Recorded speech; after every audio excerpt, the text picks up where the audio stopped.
The most expensive tax you pay isn't financial. It's the tax of wisdom. It's the years spent learning lessons that could have been absorbed in minutes. Most people spend decades discovering what a few realize much earlier. Life follows predictable patterns that, once recognized, transform everything. The difference between where you are and where you could be isn't just knowledge. It's the right knowledge applied at the right time. Think about it. How many times have you finally understood something and thought, if I had the mindset I have now years ago, I'd be so much better off? We've all been there. That moment when a single realization makes years of struggle unnecessary. It's as if we're all playing the same game, but some were given the instruction manual while the rest of us learn through painful trial and error. The fascinating thing is that these insights aren't secrets.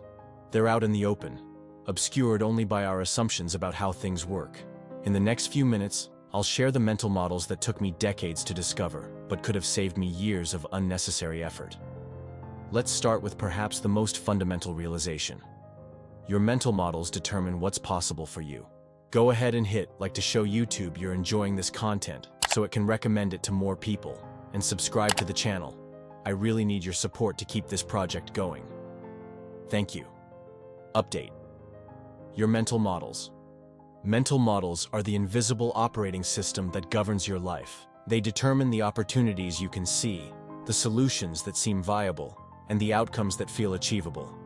Yet most of us never examine them. We're like fish, unaware of the water they swim in.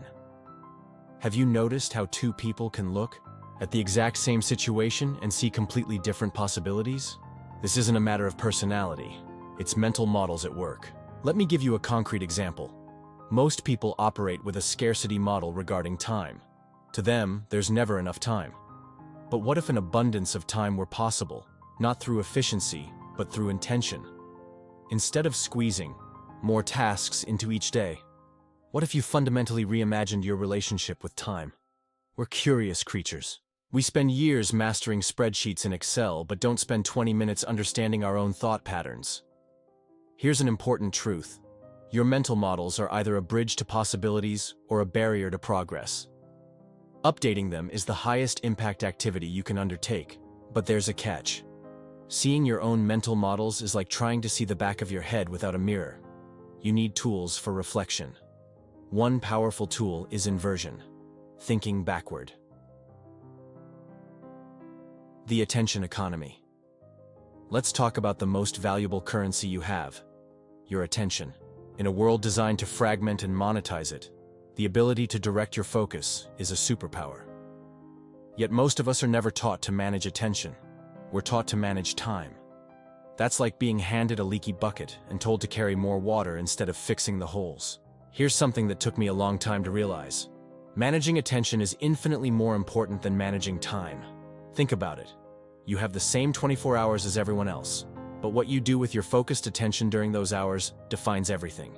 Most people's attention is scattered across dozens of inputs, outputs, and distractions. But what if you practiced radical selectivity? This brings us to a counterintuitive insight: the power of selective ignorance.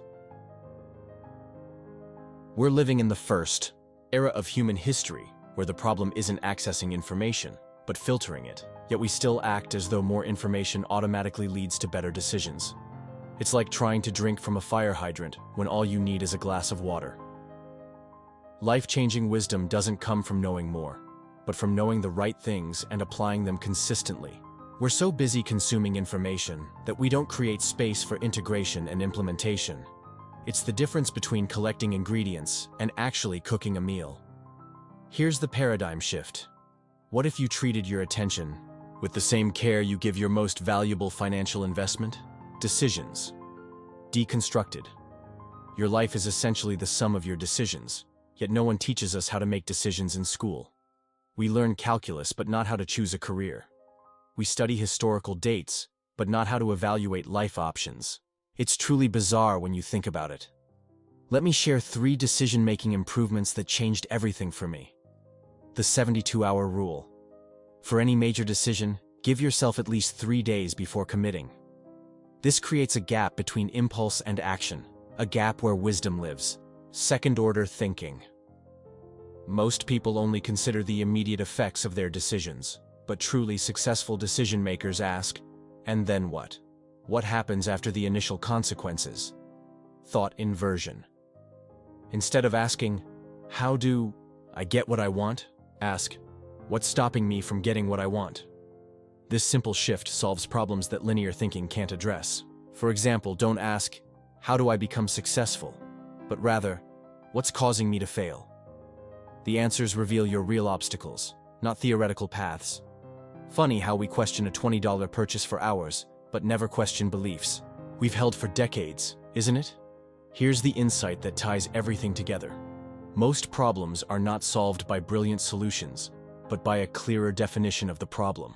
If you're solving the wrong problem, it doesn't matter how good the solution is. However, implementing better decisions requires something most people simply overlook.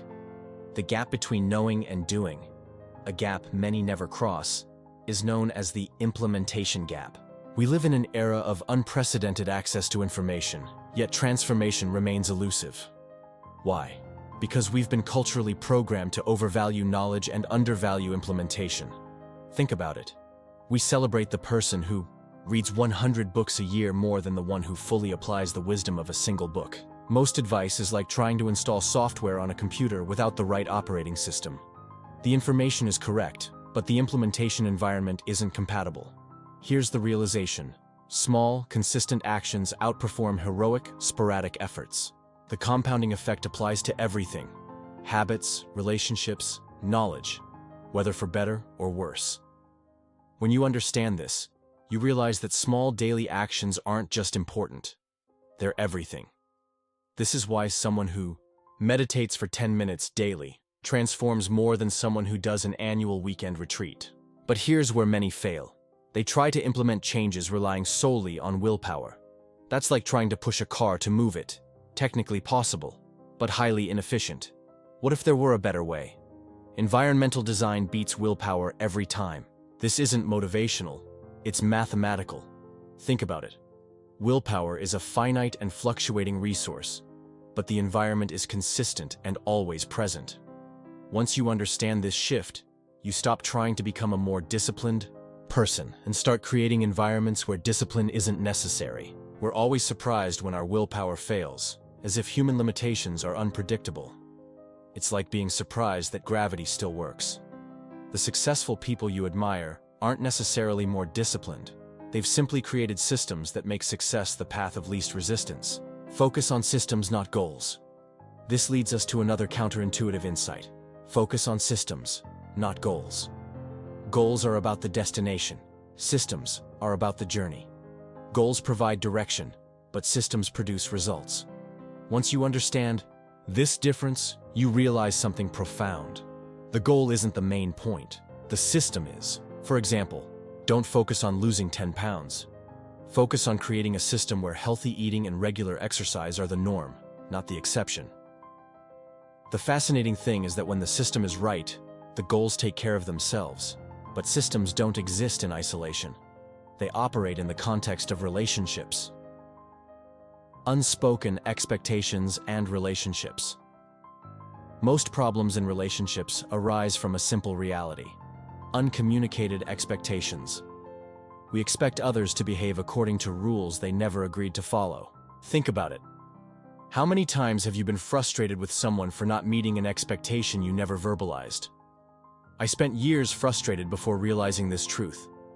Most arguments aren't about facts, but about unspoken emotional needs. When someone is upset about dishes in the sink, it's rarely just about the dishes. They're a symbol of something deeper: respect, contribution, appreciation. Once you understand this pattern, you start seeing it everywhere. Another transformative insight about relationships is that people remember how you made them feel, not what you said. We spend so much time carefully choosing our words, but emotional impact is what truly matters. This isn't just a sentimental idea, it's a practical reality. Relationships follow another fascinating pattern. They're shaped more by who you become than by what you do. This brings us to an even more powerful realization: the transformative impact of intentionally selecting your social circle. You've probably heard that you're the average of the 5 people you spend the most time with. But it goes further.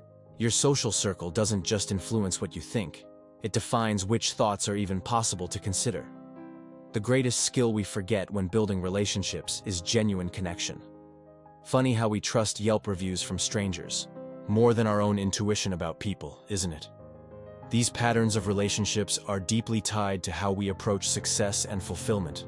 Most people pursue success in ways that are almost guaranteed to prevent it from happening. This phenomenon is known as the success paradox. We seek certainty in a world shaped by uncertainty. We follow prescribed paths in an era that rewards unique approaches. Let me share 3 insights about success that completely changed my trajectory. First, the true cost of perfectionism isn't failure, but missed opportunities. While you're polishing version 1.0, someone else is already receiving feedback on version 0.5. Second, success comes from reverse engineering, not following ready-made formulas. Study what has worked for others, extract the principles, and adapt them to your unique context. Third, and most counterintuitive, there are profound benefits in the act of quitting strategically. The most successful people aren't just good at starting things. They excel at stopping what doesn't serve their bigger vision. When you understand this, you realize that persistence isn't a virtue in itself. It only has value when you're persisting in the right direction. We celebrate entrepreneurs who succeeded on their 10th attempt, but rarely ask, what if they had changed direction by the 3rd attempt? Could they have succeeded sooner? This is the moment you realize you've been playing life on hard mode for not reading the instructions. But true transformation happens when you shift your approach from outcome-based goals to identity-based transformation. Most attempts at change fail because they focus on the wrong level. Behaviors instead of identity. Think about it. When someone identifies as a runner, they don't need willpower to run. It's simply an expression of who they are. Identity-based habits create lasting change, while goal-based habits often fail. This is why the person who says, "I'm the kind of person who exercises every day," consistently outperforms the one who says, "I need to exercise more." Let's make this concrete. Instead of saying, "I want to write a book," say, "I am a writer." Notice how these statements differ. One is about having, the other is about being. We all know someone who has tried to quit smoking for years, but the person who says, "I'm not a smoker anymore," is the one who actually succeeds. It's strange to realize that many of our choices were actually social scripts. The most powerful identity shift happens when you grasp this truth. You are not your thoughts. You are the awareness observing your thoughts. When this understanding truly takes root, you stop being a victim of your mental patterns and start becoming the architect of them. Everything we've discussed so far converges into a unified approach. The mental models you adopt determine the opportunities you perceive. Your attention management defines which influences shape those mental models. Your decision-making processes determine which paths you choose. Your implementation approach defines whether knowledge becomes transformation. Your systems determine whether changes become permanent. Your relationships create the context where all of this happens. Your approach to success defines the ultimate trajectory, and your identity determines whether it's all authentic and sustainable. When you understand how these elements interact, you develop something extraordinary: wisdom. Not just knowledge, but an embodied understanding that transforms how you live. The wisdom tax is real. Most people will spend decades discovering these patterns, but you don't have to. Capturing information is useful, but it's implementation that turns information into wisdom. Here's what I wish someone had told me 30 years ago. The goal isn't to accumulate more knowledge, but to need less. Understanding yourself is the foundation for understanding everything else. When you truly grasp how your mind works, everything becomes clearer. So here's my challenge. Don't consume this as just content.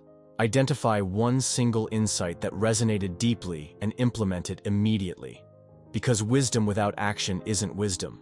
It's just curiosity. The most powerful question you can ask yourself isn't, "What do I need to learn?"